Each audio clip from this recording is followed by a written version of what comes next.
80s generation, 90s generation আর এখন এসেছে generation Z কিংবা জেন জেড। ওরা সম্পূর্ণ আলাদা ধাঁচে বড় হয়েছে।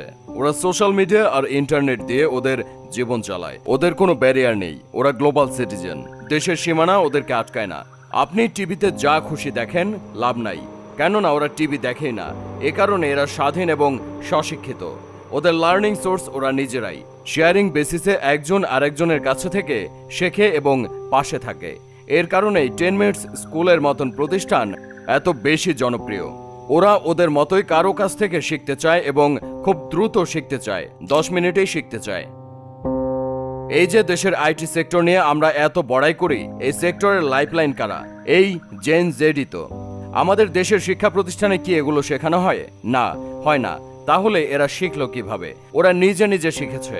মাসে লাখ লাখ টাকা কামাই করছে তাদের স্বশিক্ষা দিয়ে, যা আপনার আমার মতন পুরানো প্রজন্মের মানুষের কাছে কল্পনাতীত। তাই আমরা এখনো প্রাগৈতিহাসিক শিক্ষা প্রতিষ্ঠানের গৌরব নিয়ে বড়াই করি। স্বশিক্ষা এবং স্বনির্ভরতা, এই দুয়ের কারণে এদের আত্মমর্যাদা প্রচন্ড রকমের।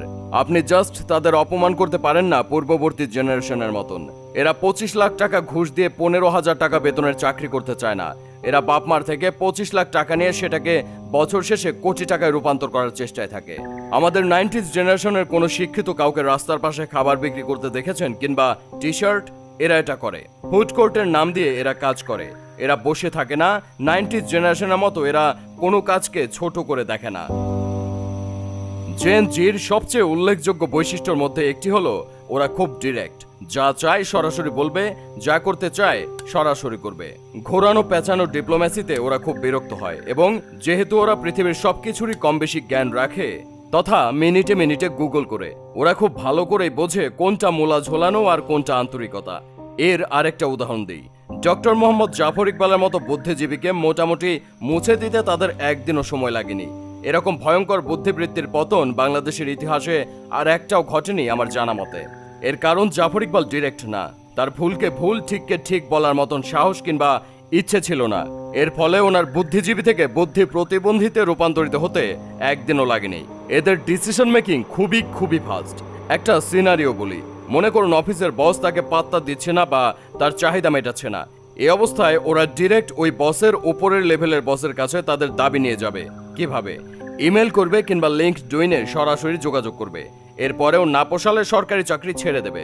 ওরা ইউটিউব, নেটফ্লিক্স কিংবা টুইটারে ভিডিও দেখে 1.5x গতিতে, মানে যে গতিতে ভিডিওটা করা হয়েছে তার 1.5 গুণ গতিতে। কারণ স্লো কোনো কিছুই এই জেনারেশন পছন্দ করে না। মোটামুটি সব বড় গবেষণাই দেখা গেছে যে অনলাইনে 7 সেকেন্ড হচ্ছে তাদের অ্যাটেনশন টাইম। এই টাইমের মধ্যে তাদের অ্যাটেনশন করতে পারলে পেরেছেন, না পারলে they just move on to the next thing. তো এই হচ্ছে আমাদের পরবর্তী প্রজন্ম। জেনারেশনের গ্যাপ অস্বীকার করার জন্যই আমাদের দাদাদের সাথে আমাদের বাবাদের মিলতো না, আমাদের বাবাদের সাথে আমাদের মেলে না, আমাদের সাথে আমাদের সন্তানদেরও মিলবে না।